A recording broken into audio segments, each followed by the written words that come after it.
Japan is a place that is known for a lot of different things. It's a land steeped in culture, the birthplace of video games such as Mario and Sonic, sushi comes from there, and it's home to numerous Godzilla attacks. But one of the biggest things Japan has given the world is mangas. Mangas are Japan's answer to comic books and some of the top-selling books worldwide. They are read and loved by people from all over the world. But mangas helped another creation from Japan burst onto the world stage, anime. Anime is Japan's answer for cartoons, and one of the biggest animes of all time is Dragon Ball Z. Airing on Toonami in the 1990s and early 2000s, Dragon Ball was a bridge for many into anime. Its cast of colourful characters, engaging stories, and flashy animations was like nothing our little child minds had seen. It quickly became one of the most popular animes of all time and has millions of fans all around the globe. So you can imagine the hype these fans had when the day came for the long-awaited live-action feature film adaptation of the anime. Fans were curious but also worried about how an American studio could adapt something like Dragon Ball Z and do it justice. But never did these fans ever think we'd get something like the horror show that was Dragon Ball Evolution.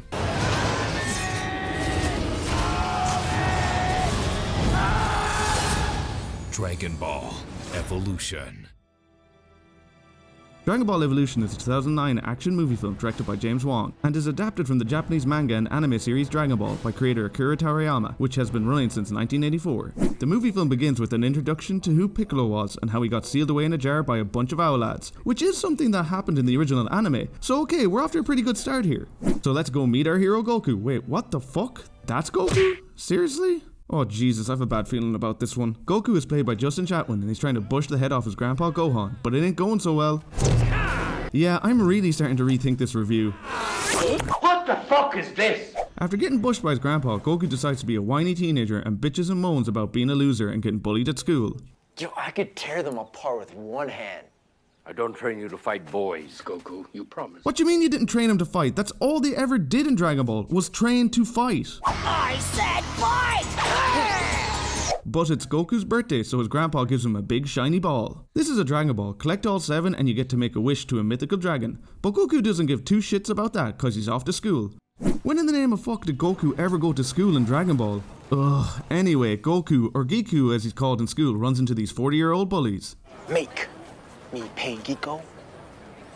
He stops himself from bushing their heads in and then realizes he needs to take a shit and heads off. Meanwhile, up in the sky, Piccolo's back about the place and there is no explanation ever given for it. But hey, at least he kinda looks like he does in the anime. Himself and his evil henchwoman are out hunting for some balls and manage to track one down. Back in school, we learn that an eclipse is coming, but Goku is too busy being a creeper on his classmate Chi-Chi to pay any attention. Goku! Yeah, what? Goku's spot of creeping is interrupted by his teacher, who asks him what his ancestors would think of the eclipse. Well, my grandfather would say beware of the Nemeks. Wait, what the fuck did he just say? Nemeks. And what did that lad say? That's not how you pronounce that word. It's pronounced Namekians, you dumb shites. After another spot of creeping on Chi-Chi, Goku somehow stumbles his way into an invite to her big party that night. I'm having a party tonight at my house. I'll be there. Later that night, Gohan is getting Goku's birthday dinner ready, while Goku's upstairs trying to make himself look cool as fuck. What the fuck is this? Goku slips away and heads to this massive gaff the party's at, but he comes across his bullies again and they ain't letting good old Giku have some fun. I'm not doing that anymore. After calling out the lads, they try to push Goku, but they only end up kicking the shite out of each other. This is a Dragon Ball film and Goku hasn't landed a single punch yet. He's basically just been dancing about the place. With all these lads bushed, the big bad booty daddy of the bullies comes after Goku and ends up bushing his own car while doing it. What in the name of Christ just happened? Did he just slide across the car on his fucking head? What the fuck is this? The fight becomes a handicap match and this happens. Seriously, what the fuck is this movie? With all the bullies bushed, Goku tries to get to know Chi-Chi some more. But back at the house, Gohan has an unexpected visitor when Piccolo comes a-calling looking for a ball. How he knew Gohan has a ball is once again not explained, but he easily busts the face off Gohan when he realizes there's no Dragon Ball there. And Piccolo being the sound man that he is, he decides to do a spot of remodeling for Gohan.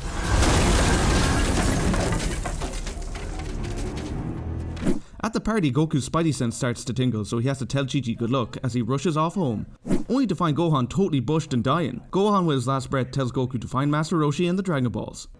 Hashtag dushed. I'm actually totally shocked Goku doesn't have a Darth Vader moment here. But being the lazy shite that he is, before heading off, Goku goes snooping around the house and finds some clothes left by Gohan. Grandpa. Why the fuck did we just hear Gohan laughing? Oh, this fucking movie. But wouldn't you know it, Bulma shows up. Well, at least I think it's Bulma, cause she has a little bit of blue in her hair, so I'm gonna say it's her. She's here looking for some balls and gets into a bit of a scuffle with Goku before realizing he doesn't have the ball she's looking for, so the two decide to team up and go in search of the balls. And it turns out that Bulma has a handy way to track down the balls. Well, you made a Dragon Ball energy locator? Dragon Ball Energy, DBE. Catchy name. Oh wow, shortening the name of the film to DBE, just like the fans shortened the anime to DBZ? Yeah, fuck you, screenwriter. So using the radar, the two stumble their way into finding another ball. And wow, in such an unexpected twist, it's Master Roshi who just so happens to have the ball. Roshi is played by the bulletproof monk himself, Chow Yun-fat, and I feel so bad for him being in this movie film. Goku gets his ass kicked by Roshi, but don't worry, because after this little misunderstanding, they decide to team up and find the balls. Wow, it's not like we just had this exact same scene with Bulma 10 minutes ago. Meanwhile, Piccolo is out and about the place collecting some balls of his own. Yeah, he really does feck all in this film. Roshi tells Goku that he has to master airbending. Shallow crane strike is the most basic of all the airbending techniques. Airbending? Hang on a second, that thing got its own terrible movie film.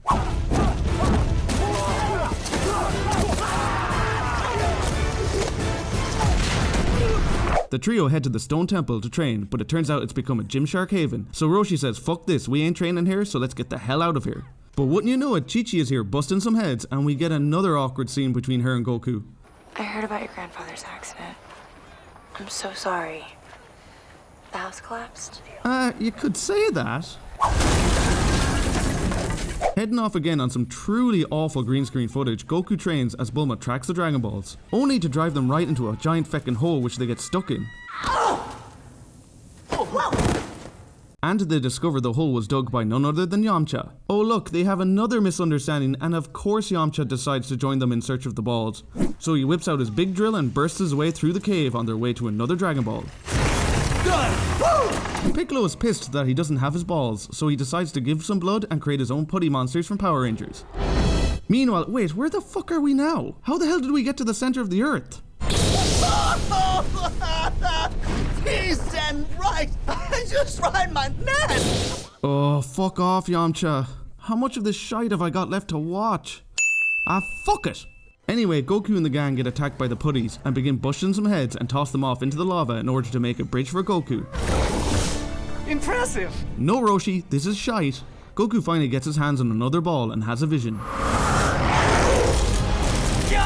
Seriously, what the fuck is all this nonsense about?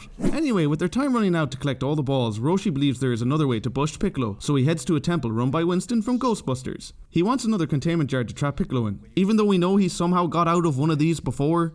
Meanwhile, Chi-Chi is here fighting in a tournament and she is somehow against Piccolo's henchwoman. Wait, how the fuck does she even know who Chi-Chi is? Why do people just know shit in this film? Shut your hole! Oh well, the bad girl ends up getting a spot of Chi-Chi's blood. Wow, I wonder how that's going to come back. That night, the film starts to actually look like a Dragon Ball film as Roshi tries to teach Goku the Kamehameha. Then release! So Roshi gives Goku a totally cool way to show off this new move. Light the torches in the courtyard. I will see you in the morning. But while playing with himself, Chi-Chi shows up and tells Goku if he manages to light all the torches, he can come over to get a spot of her. Very impressive. But things don't go Goku's way. Don't worry, Goku, lots of guys have performance issues. Take one step back. After psyching himself up, Goku manages to shoot his load and gets the shift off Chi-Chi. Go on, get the fuck in there, fucking yeah. But later that night, Chi-Chi appears to have stolen Goku's balls. She's got the Dragon Balls. But wait, fucking hell, there are two Chi-Chis and they're kicking the shite out of each other. Goku doesn't know what the hell to do as he realizes his wet dream has come true, so of course he ends up knocking out the wrong Chi-Chi. Wrong one. In a shocking twist that no one could see coming, we discover that evil Chi-Chi is Piccolo's henchwoman and she makes off with the balls. Goku is half dushed, but he's so happy to see his grandpa. Grandpa! I'm so happy to see you! Meanwhile, Roshi is trying to bring this waste of space back to life. By hitting him with the Kamehameha? That's not how that works. Anyway, with Goku now sound and they have their jar, it's time to head off and bush Piccolo, who has all the balls. They attack Piccolo from their flying jeep, cause that's a fucking thing now. Only to be shot down like the useless idiots they are. After a quick change into his cosplay costume, Goku is ready to bust Piccolo's head in, and he will use the power of terrible acting to do so. I will defeat Ozaru and I'm here to destroy you. But fuck! In another huge twist, we learn that Goku has been the Monkey Man all along. You will become Uzaru. Okay, I have to stop this here. How in the name of fuck is Goku Uzaru, Baru, or whatever his fucking name is? That guy disappeared 200 years ago, and it's not like Goku is his ancestor because Piccolo says Goku came to Earth in a meteor. Also, how the fuck does Piccolo know what's been going on? He's been trapped in a jar for centuries. It doesn't matter what you think! Anyway, Goku turns into some sort of monkey man and starts wrecking the place. But during all this monkey business, Roshi tries to put Piccolo back in a jar, but ends up getting himself bushed. And then Monkey Man Goku shows up and feckin' kills poor Roshi. But Goku becomes a sad boy and realizes he's gone too far and strains to hold in his shit as he somehow reverts back to human form. Impossible. No, Piccolo, impossible is the fact that this thing got fucking made in the first place. So Goku and Piccolo have a button bashing fight as they just spam the fireball button. Jesus Christ, this is the best they could do. While all this shite is going on, Bulma and Piccolo's henchwoman are busting the face off each other. Did I forget to mention she's meant to be Mai from the anime? Well, so did this fucking film. Anyway, after busting Bulma, Mai goes in for the kill, only to be dusted by Yamcha. Kinda forgot he was in the film, didn't you? Back outside, Goku finally decides to start powering up to beat Piccolo. Shouldn't he be yelling about the place like a madman? All powered up, Goku fires off the Kamehameha. Wait, what the fuck is happening? That's not how that move works. This feckin' thing couldn't even get the Kamehameha right. Well, at least Piccolo is hashtag dushed. But so is Roshi, so with them all being sad boys, they decide to summon this terrible CGI dragon to use their wish to bring him back to life. Hashtag undusted. And wouldn't you know it, they decide they need to go find the Dragon Balls again after they disappear when the wish is used. But Goku is thirsty, so he heads off to get him a spot of Chi-Chi. I'd really like to say the film ends here, but it doesn't. Goku and Chi-Chi have to find out who is the better fighter, so we are treated to this awful end shot. But wait, there's more! In a shocking end credit scene, we learn that Piccolo is somehow still alive. Fuck! And that's the movie film dushed. Oh sweet Jesus Christ, where do I even begin with this thing? A lot of anime adaptations are pretty poor when it comes to translating the source material to live action, such as Death Note, Devilman, Attack on Titan, and Fist of the North Star. But Dragon Ball Evolution spirit bombs the shit out of all of those films and declares itself the worst adapted anime of all time. Hell, this might be the worst adaptation of anything ever. When people think of Dragon Ball, they think of big meaty man slapping meat. Not whatever the fuck this is. This film gets everything wrong while getting nothing right. It's like watching a really bad episode of the Power Rangers with none of the charming cheese that show had. I can remember reading about this film when it was in its first development stage and wondered how the hell they would do Goku and Vegeta's weird hair. And all the crazy fights, there was just so much they could get wrong, but never in my deepest darkest nightmares did I think we'd get this.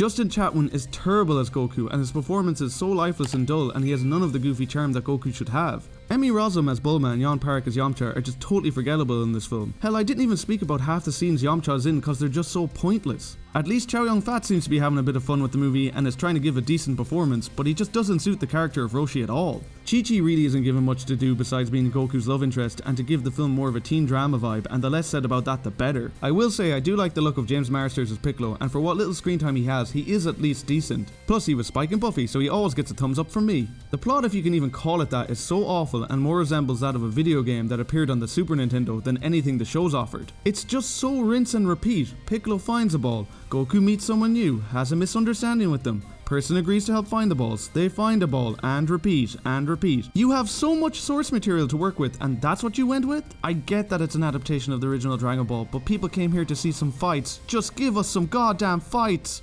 I can understand none of the characters looking like their anime counterparts, but there is no excuse for the absolute state of Goku's end act costume. I mean, look at that thing! A quick search into Google Images shows me plenty of better costumes than what is in this film. Even this lad looks better, and look at that feckin' head on him! He doesn't know what's going on! Even the effects in this film are awful. Besides that sweet house destroying scene, they just give off such a 2000s TV show vibe and do not belong in a feature film. Actually, this film just has a stank of made-for-TV pilot or miniseries off it. Like, if you slapped the sci-fi logo on this film, I totally believe they produced it. I really wish there was stuff in this film that I could speak of in a positive light, but there really isn't. Not only was this film a massive disappointment when it came out, but it's still, to this day, the worst adaptation of an anime I have ever seen, and the fact that I even rewatched this for a second time for this review makes me hate myself. I give Dragon Ball Evolution 2 out of 10 Horshes. Yes, it's that feckin' bad.